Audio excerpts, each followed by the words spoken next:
Hola, ¿cómo están? Bueno, voy a pasar a dejarles este audio, ¿sí? Para que les sirva para entender este PowerPoint que va a ser en el que nos vamos a basar para tomar lo que es el primer examen, ¿sí? El primer parcial. Bien, hablamos de lo que es la química instrumental, ¿sí? Y vamos a ver lo que son las generalidades de la química instrumental. La química analítica, ¿sí? Es la ciencia que desarrolla métodos e instrumentos para obtener información sobre la composición y la naturaleza de la materia. ¿En qué nos interesa a nosotros como técnicos? Que precisamente las reacciones que se hacen en el laboratorio para estudiar los análisis que hacemos, ya vamos a ver que se llaman analitos, ¿sí? Yo algo les adelanté, se basan precisamente en la aplicación de este tipo de química, ¿sí? Y para eso vamos a ver que el análisis químico, ¿sí? Que es la técnica que usa la química analítica y se aplica método de análisis para resolver problemas relativos a la composición y naturaleza de la materia. A nosotros lo que nos compete es que en este caso, ¿sí? Si bien la química analítica es amplia y abarca todo lo que es naturaleza de la materia, a nosotros específicamente lo que nos va a interesar es el tema de análisis bioquímicos, ¿sí? Va a ser nuestra especialidad. Para eso hay que tener en cuenta que cuando nosotros tenemos una muestra, ¿sí? En este caso, cotejémoslo con una muestra, por ejemplo, de sangre, que es lo que nosotros en general vamos a utilizar para averiguar vamos a hacer un análisis, fíjense ahí está lo que es el análisis, es el proceso que proporciona información física o química acerca de la composición o naturaleza de una muestra. En este caso, nuestra muestra, por ejemplo, sería de sangre. En el caso, la muestra, ¿sí? Precisamente es la parte representativa de la materia que yo voy a obtener como objeto de estudio. En este caso, ¿qué sería mi ejemplo? Una extracción de sangre, ¿sí? Una determinada cantidad de sangre, la que voy a realizar un análisis, ¿sí? Que es esto que les acabo de definir. Como habíamos hablado, la especie que yo quiero analizar, ¿sí? Puedo analizar un conjunto en general o algo en particular, pero siempre lo que yo voy a buscar en particular lo defino analito, ¿sí? Es la especie química que se va a analizar. Siguiendo con un ejemplo, podríamos decir que en una muestra de sangre quiero hacer un análisis para determinar, por ejemplo, la glucosa en sangre de un paciente. Ese sería mi analito. Pero sabemos que la sangre no está compuesta solamente por glucosa, tiene también otros elementos. Todo lo demás, dentro de esta muestra que yo tomé, sería lo que es mi matriz, ¿sí? El resto de la muestra excluidos el analito en este caso que va a ser la glucemia, ¿sí? La determinación, ¿sí? Sería el análisis de una muestra para conocer la identidad, concentración o estructura del analito. ¿Qué quiere decir? Que yo voy a tener una muestra de sangre para hacer un análisis en la cual voy a identificar, en este caso mi analito va a ser la glucemia en sangre. Esa muestra además va a contener una matriz en donde va a haber un montón de elementos que no tienen nada que ver, ¿sí? Y la determinación que yo voy a elegir dentro de los análisis que tengo es específica para determinar la concentración del analito que yo quiero. En este caso sería la glucosa. Y para encontrar esa determinación, ¿sí? Para encontrar esa concentración, necesito traducirlo en una medida, ¿sí? La medida es la cuantificación experimental de la propiedad química o física del analito de la muestra. En mi caso, en realidad, yo no voy a buscar una propiedad física o química. En realidad, yo lo que voy a buscar ya es la concentración específicamente, ¿sí? Pero necesito obtener una medida para saber si está en el rango, por ejemplo, de lo que es los parámetros de referencia que consideramos normales, por ejemplo, para la glucosa, ¿sí? Bien. el proceso analítico, ¿sí? Van a ser todas las operaciones que haga, ¿sí? Por ejemplo, va a ser el proceso analítico, en nuestro caso va a ser desde que hacemos la extracción con el anticoagulante que es adecuado, ¿se acuerdan? Por ejemplo, podríamos usar, en este caso, si queremos identificar glucosa, podríamos usar el tubo con fluoruro, perdón, ¿sí? Ese sería, a partir de ahí, ¿qué tengo que hacer? Separarla, porque yo no se procesa la glucemia en lo que es la sangre entera. Tendría que centrifugarla, ahí sería uno de los, dentro de lo que es el proceso. Vamos a ver que el proceso en realidad abarca todo lo que hacemos para preparar la muestra para obtener el resultado. Y dentro del proceso podemos usar una técnica analítica como es la centrifugación para separar lo que es el plasma de lo que es los glóbulos, ¿sí? Y en ese caso estaría usando técnicas analíticas para preparar la muestra. Una vez que yo tengo la muestra, vamos a ver que en realidad tengo que usar un método, ¿sí? Una técnica para un análisis concreto, pero esto me va a llevar a que yo tenga que obtener una señal. Esa señal es el dato que tengo de aplicar las técnicas, ¿sí? Y a su vez, eso me va a dar como consecuencia, eh, o sea, poder obtener el resultado, la concentración del analito que estoy buscando en mi muestra. Siempre más o menos siguiendo el ejemplo que les puse de buscar, por ejemplo, a glucosa en sangre, ¿sí? Bien.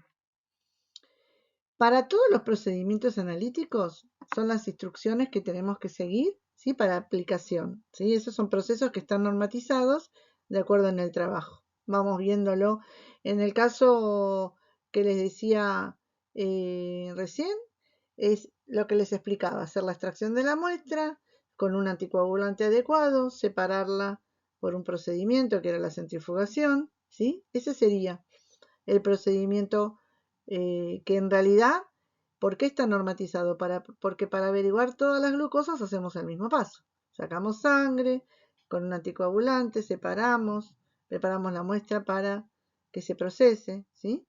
Y el protocolo, que en realidad es las instrucciones escritas, ¿sí? Que están escritas para que detalla todo el procedimiento y que deben ser seguidas para obtener el resultado del analito, ¿sí? Todas estas definiciones son muy generalizadas, ¿sí? Yo se las doy si las estoy tratando de aplicar a un parámetro específico, como es, por ejemplo, la glucemia, como para que se entienda en un ejemplo. Bien, bueno, una vez que yo obtengo la información, ¿sí? Vamos a ver que según el tipo de información que obtenga, voy a tener tres formas o tres maneras, tres formas de obtener esa información. Y esto también creo que lo habíamos hablado.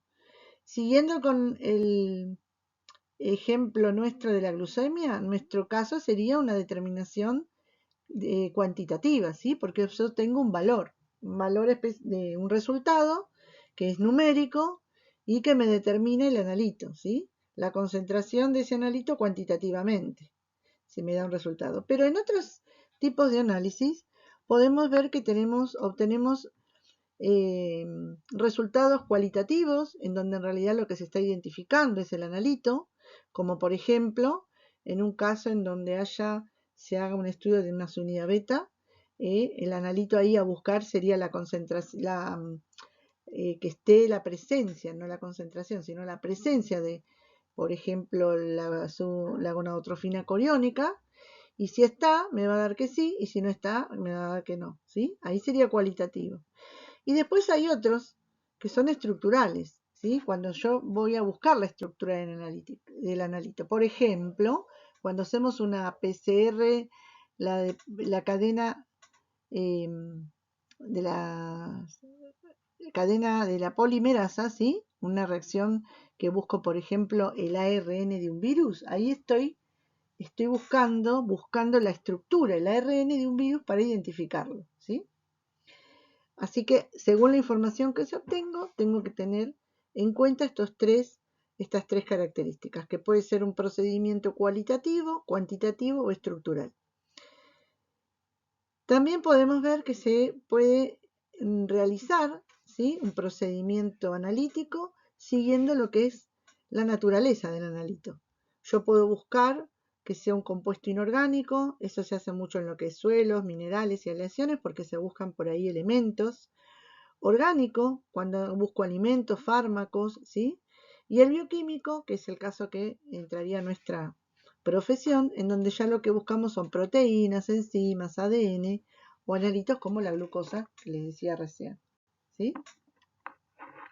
Bien, después hay que tener en cuenta que el análisis químico sigue una metodología propia y nosotros siempre vamos a seguir.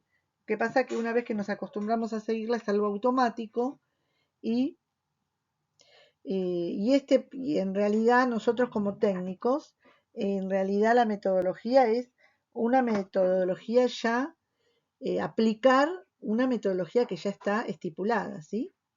En el caso de que tuviéramos que, por ejemplo, definir cómo encontramos un método para alguna determinación, ¿sí? O cambiar, digo, en esta reacción a mí no me sirve. ¿Por qué? Porque el equipo que tengo no es sensible, tengo que buscar otro método.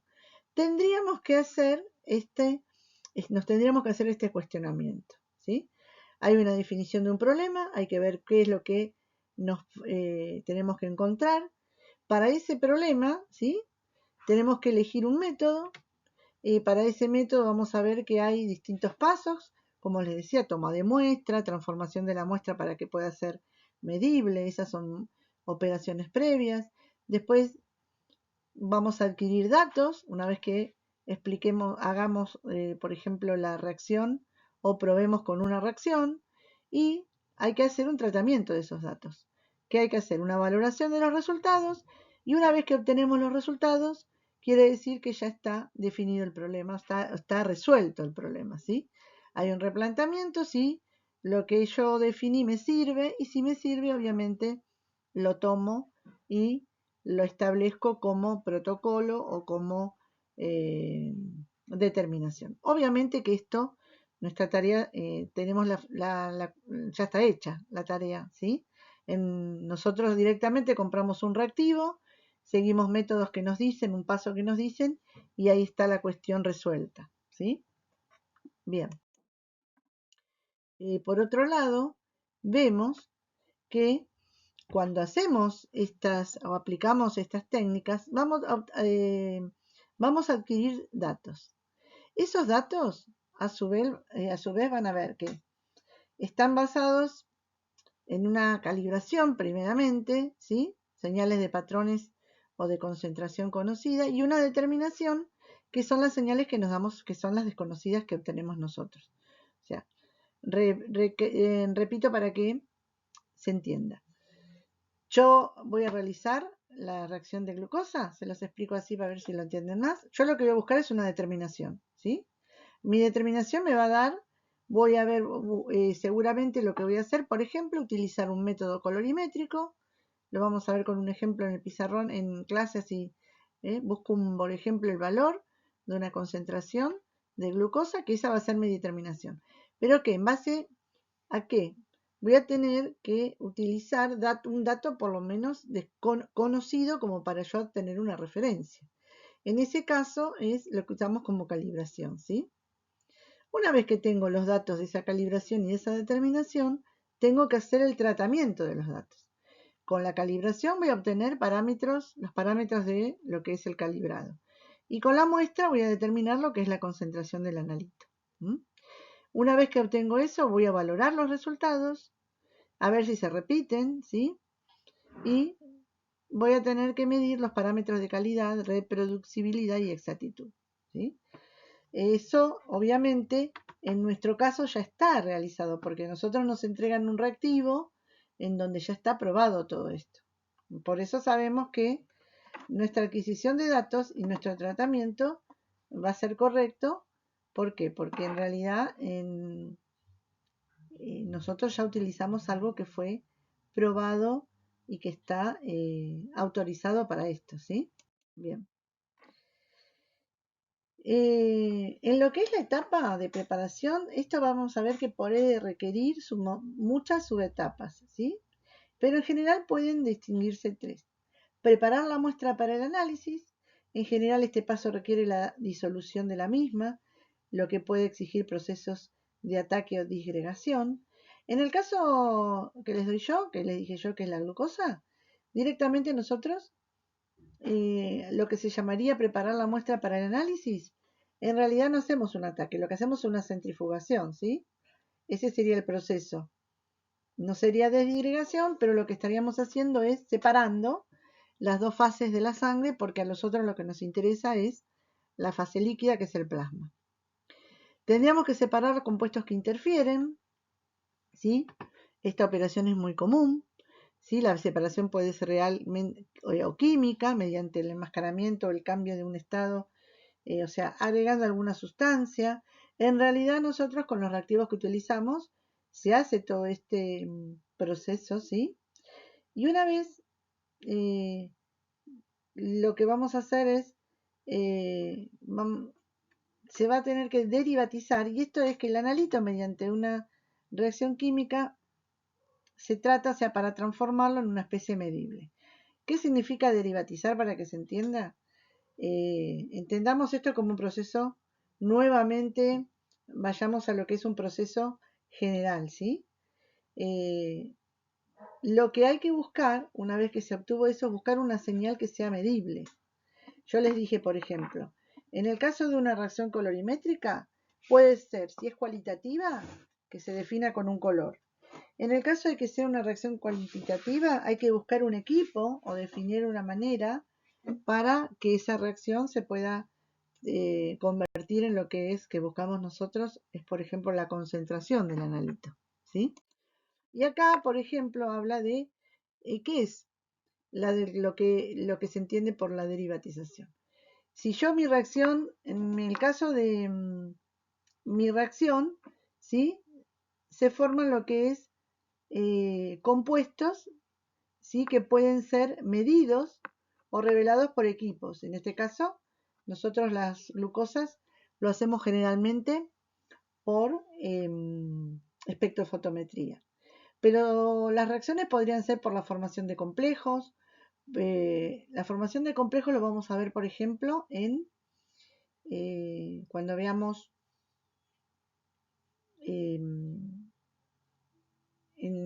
tengamos que ver en las reacciones de inmunología, ¿sí? Vamos a ver que se forman complejos. Algunos pueden ser por mecanismos de oxidorreducción, ¿sí? Formación de compuestos volátiles, formación de compuestos absorbentes. Bueno, la cuestión es que se forma un compuesto que de alguna manera sea medible. Estos son los distintos ejemplos por los cuales se podría medir o transformar el analito para que yo lo pueda medir, ¿sí? Eso se llama derivatizar, para que se entienda. La derivatización era la transformación del analito en una especie que sea medible, ¿sí? Para todo esto tenemos que tener en cuenta que puede haber fuentes de error durante la etapa de tratamiento, y acá es donde, ¿sí? Vamos a tener en cuenta que esto es lo que puede afectar nuestro resultado. Por ejemplo, dentro de lo que son las fuentes de error, puede ser la falta de cuantitatividad de la disolución, o separación o derivatización. ¿Esto qué quiere decir? ¿Sí? Por ejemplo, para nuestro caso, si nuestra extracción fue errónea, ¿sí? Utilizamos un anticoagulante, heparina, sabemos que la glucosa la podemos sacar heparina, pero la procesamos 6 horas después, ¿sí? Ahí la cuantitatividad de nuestra muestra va a decaer, ¿sí? Después puede haber pérdidas durante la disolución o separación. Eso también influye, puede estar incluido en lo que les dije recién, ¿sí? Pérdida de reacciones laterales no deseables. ¿Por qué? Porque pueden interferir. En el caso de la glucosa no hay interferencia, pero hay otras reacciones que sí que puede haber interferencia, ¿sí? Y eso obviamente hay que... Y después contaminación por el uso de reactivos o ambientes inadecuados, ¿sí? Estas son causas de error que puede haber en general en cualquier proceso de química analítica. Después, vamos a ver que puede haber métodos clásicos que utilicemos, ¿sí? Y esto es puede haber errores por estos métodos, también por los métodos instrumentales o por los métodos de separación, ¿sí? Interferencias, precipitaciones, pero bueno, estos serían errores, posibles errores dentro de los métodos que podemos tener. Y acá ven, ya tenemos métodos, ejemplos de métodos que estuvimos hablando un poco en clase, que son, ya tendrían, si yo les pregunto qué clase de métodos puede haber para lo que es una reacción de química, métodos clásicos, métodos instrumentales y métodos de separación, ¿sí? Esta sería una respuesta. Y bueno, acá habla que los métodos cualitativos se basan en la observación de ciertas propiedades de las sustancias que permiten deducir su presencia en la muestra. Y a lo que decíamos, ¿sí? Hay métodos clásicos, por ejemplo, que utilizan reactivos para poner de manifiesto una sustancia. ¿Cómo puede ser? El método, hablábamos de lo que era encontrar si hay una hormona, que es la gonadotrofina coriónica, en un estudio de embarazo de test rápido, ¿sí? Ahí lo que se busca es ver con una basada en lo que es la absorción y en lo que es nuestro método, es un material poroso que absorbe, ¿sí? El plasma de la paciente y que está tratado, ahí se encuentra de alguna manera, si la presencia de la hormona está visible, se va a cambiar de un color y acuérdense que tenemos una muestra control, ¿sí? Que es la que nos va a decir si da positivo o da negativo. Acá lo que estamos usando, como dijimos, es buscando lo que es un método que puede ser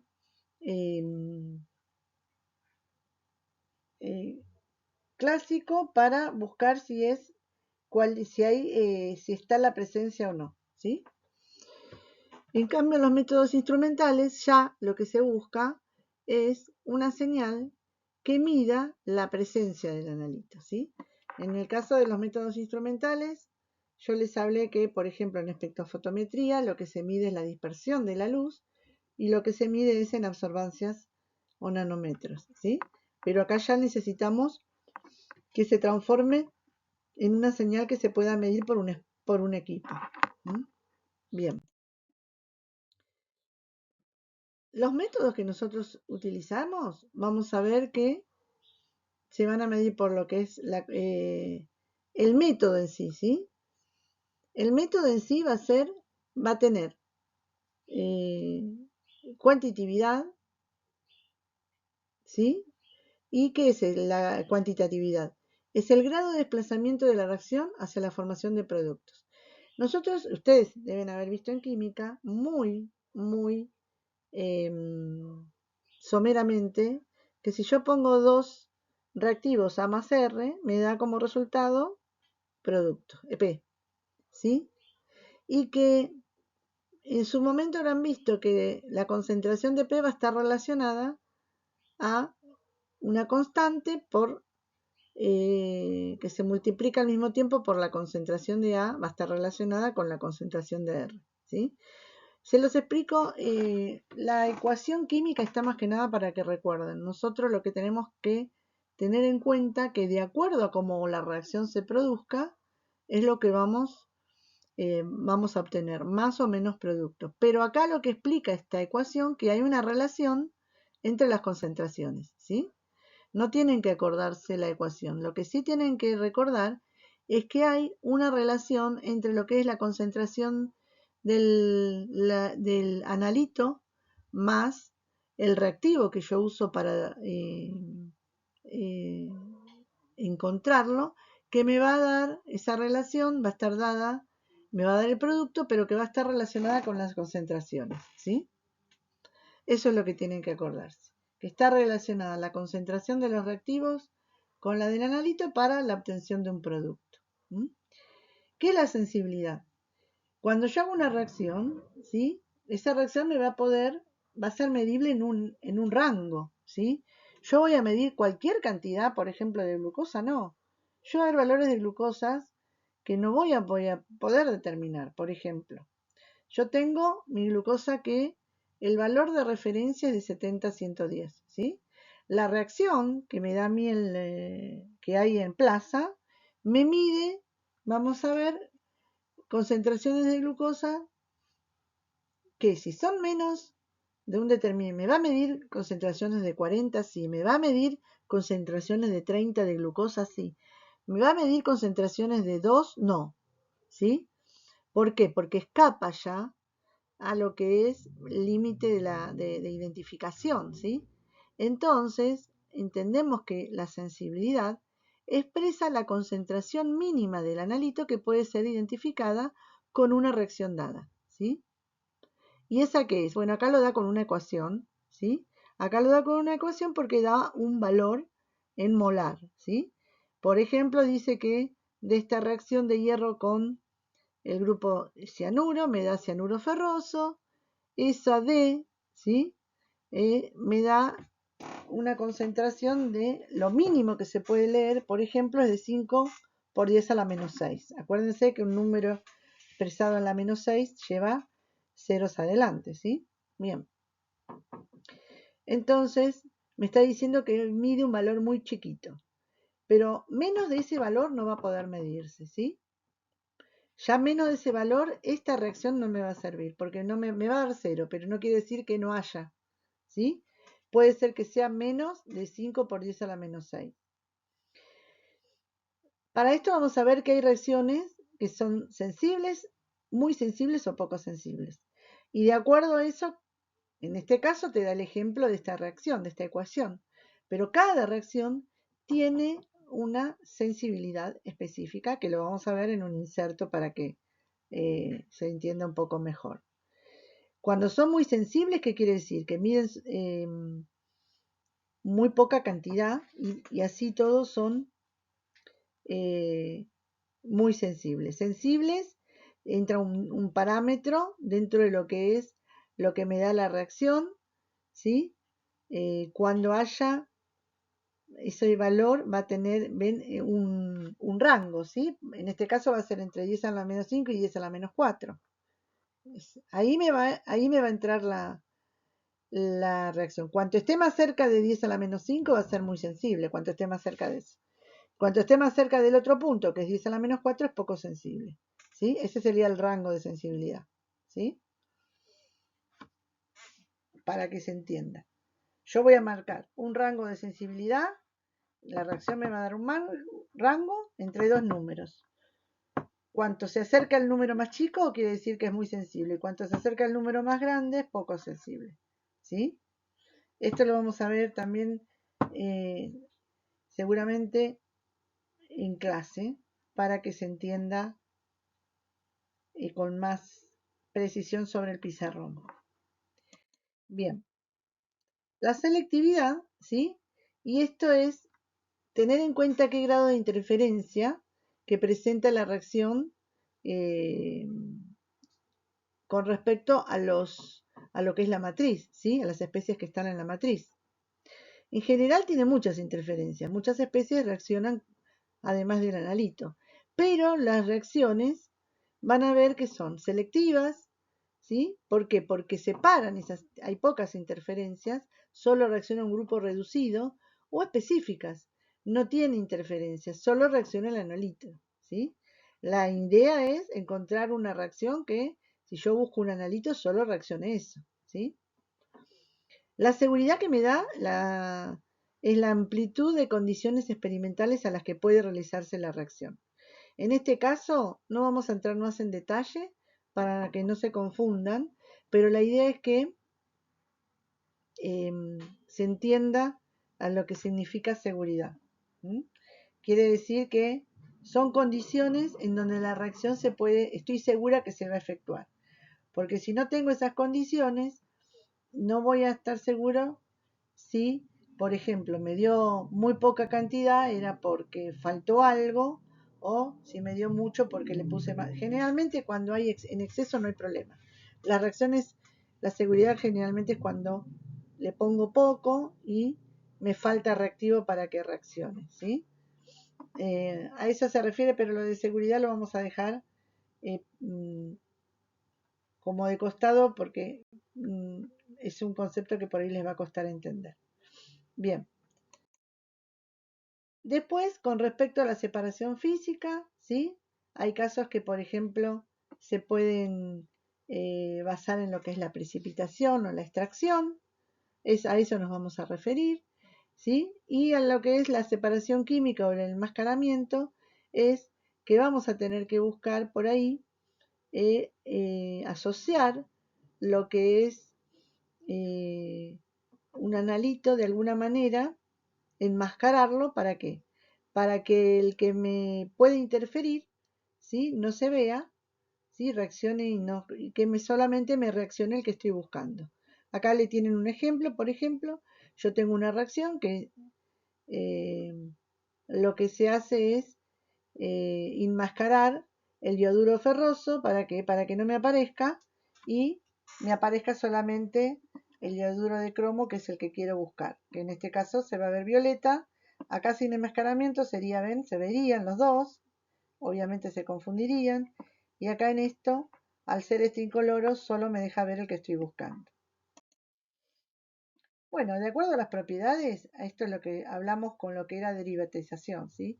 Acá, según las propiedades, yo voy a poder buscar que el compuesto me precipite, que forme un complejo, que se base en una reacción ácido-base. Y de acuerdo a la selectividad, vamos a ver que hay generales y especiales. Esto es formas de buscar eh, de qué manera puedo encontrar el analito, ¿sí? Derivatizarlo y encontrar. Después vemos que hay medidas de la señal analítica. En todos los casos lo que se mide es una variable física, ¿sí? En este caso puede ser peso, que utilice una balanza, el volumen utilizando una bureta, el potencial utilizando un potenciómetro, la luz utilizando un método colorimétrico, y en este caso voy a usar un espectrofotómetro que me pueda, o la temperatura, un termómetro, ¿sí? Y la obtención de la señal, que esto es lo que se puede generar. Flujo de energía, hacer interaccionar este flujo con la muestra, procesar la señal procedente de la muestra. Son distintas formas de obtener la señal, una señal. Bueno, para todo esto voy a tener que tener una calibración, ¿sí? Los equipos que yo use van a tener que estar calibrados. Y vamos a ver que va a haber una calibración que es instrumental, se aplica para que el uso correcto del instrumento que yo estoy utilizando, estoy segura que funciona bien, y a su vez una calibración metodológica. Para esto es lo que se utiliza y lo que vamos a establecer un calibrador, una sustancia que vamos a calibrar, y después lo que vamos a ver en lo que es una curva de calibración. Bien. Y lo que vamos a tener que tener en cuenta, como siempre, que hay dos tipos de errores, y sobre todo en lo que son las mediciones. Y esto sí, estos dos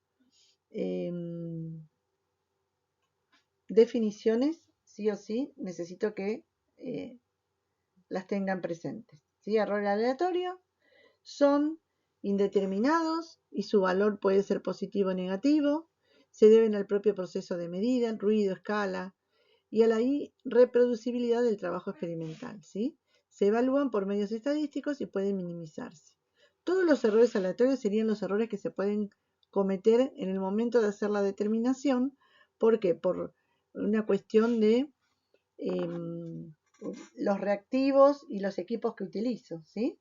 En este caso, no lo puedo determinar en sí, o sea, vamos a ver que pueden ser, vamos a obtener un resultado que puede ser positivo o negativo, y lo que se puede hacer es minimizarlo.